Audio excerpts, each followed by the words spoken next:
الحمد للہ والصلاة والسلام علی رسول اللہ اما بعد۔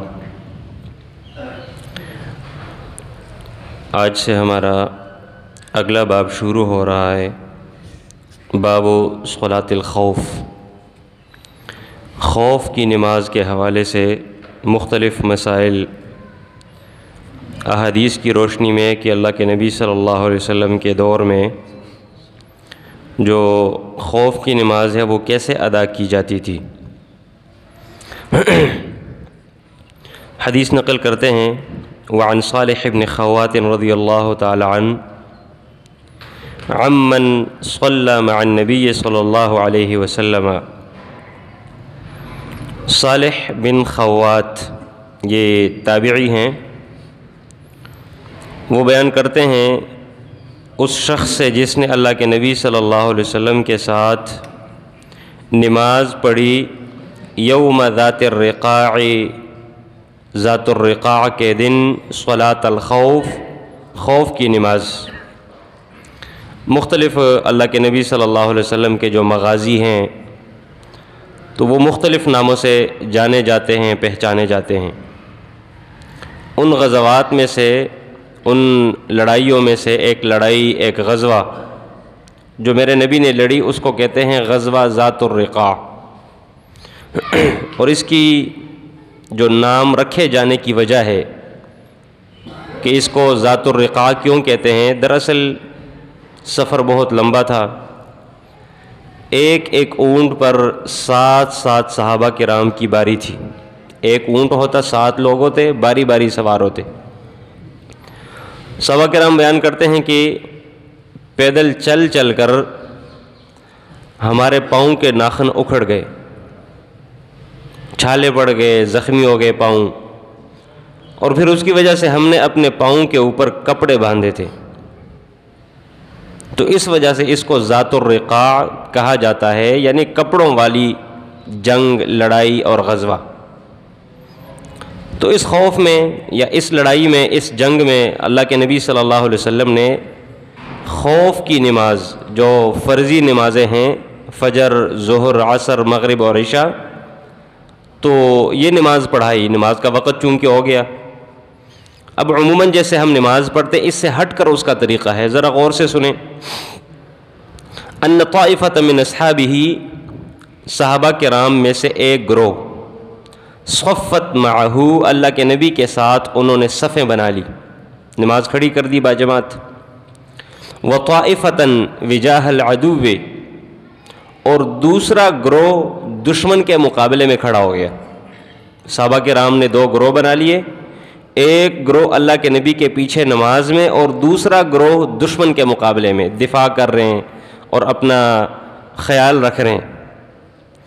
فصلی بالذین معہ رکعۃ، اللہ کے نبی صلی اللہ علیہ وسلم نے وہ صحابہ جو ان کے پیچھے کھڑے تھے ان کو 1 رکعت نماز پڑھائی، صرف 1 رکعت۔ ثم ثبت قائما، یعنی رکوع، 2 سجدے کر کے اس کے بعد اللہ کے نبی کھڑے ہو گئے، ثبت قائما، کھڑے رہے۔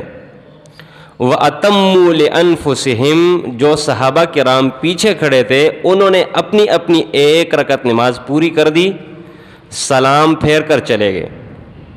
اللہ کے نبی ویسے ہی کھڑے ہیں۔ ثم انصرفوا، پیچھے جو صحابہ کرام تھے انہوں نے سلام پھیر دیا، چلے گئے۔ فصفوا وجاہ العدو، ان لوگوں نے جا کر دشمن کے سامنے صفیں کھڑی کر دی، بنا دی۔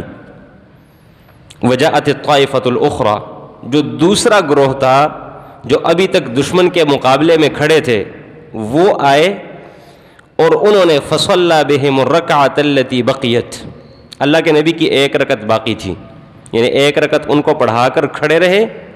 پچھلے صحابہ کرام نے اپنی 1 رکعت نماز پڑھ کر پوری کر کے سلام پھیر کر چلے گئے، دشمن کے مقابلے میں کھڑے ہو گئے۔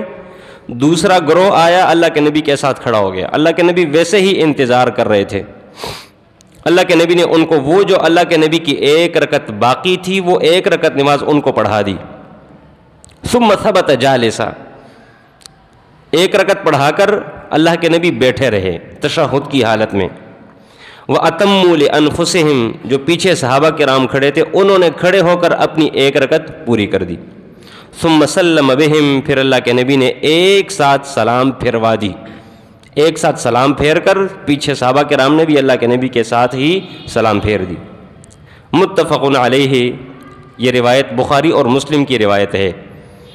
اس حدیث میں بہت سارا ایک فقہی جو مسائل ہیں وہ موجود ہیں. سب سے بنیادی مسئلہ ہمارے لیے، نماز میں چھٹی نہیں ہے. فرضی نماز بھلے جتنی مرضی لڑائی ہو، جتنی مرضی بندے کے لیے تھریٹ ہو اور خطرہ ہو، نماز کی چھٹی نہیں ہے. دوسرا، باجماعت نماز پڑھنے کی اہمیت بھی اس سے واضح ہوتی ہے کہ اللہ کے نبی نے میدان جہاد میں کھڑے ہیں، میدان جنگ میں کھڑے ہیں، دشمن کے ساتھ لڑائی جاری ہے، نماز کا وقت ہوا، اللہ کے نبی نے ترجیح باجماعت نماز کو دی. اگرچہ شریعت کی طرف سے علیحدہ علیحدہ انڈیویجولی نماز پڑھنا اس کی بھی رخصت موجود ہے، لیکن باجماعت نماز پڑھی جائے تو اس کا اجر زیادہ ہے، اس کا ثواب زیادہ ہے، اللہ کے نبی نے اس کو ترجیح دی. تیسرا ایک اور بڑا فائدہ وہ یہ ہے کہ خوف کی نماز کی مختلف صورتوں میں سے ایک صورت یہ ہے، اب نماز ٹوٹے گی نہیں، نماز خراب نہیں ہوگی. اللہ کے نبی انتظار کر رہے ہیں، صحابہ کرام نے ایک امام کے ساتھ پڑھ لی اور ایک علیحدہ علیحدہ پوری کر کے چلے گئے. دوسری جماعت ہے، جو دوسرا گروہ ہے، وہ بعد میں آئیں.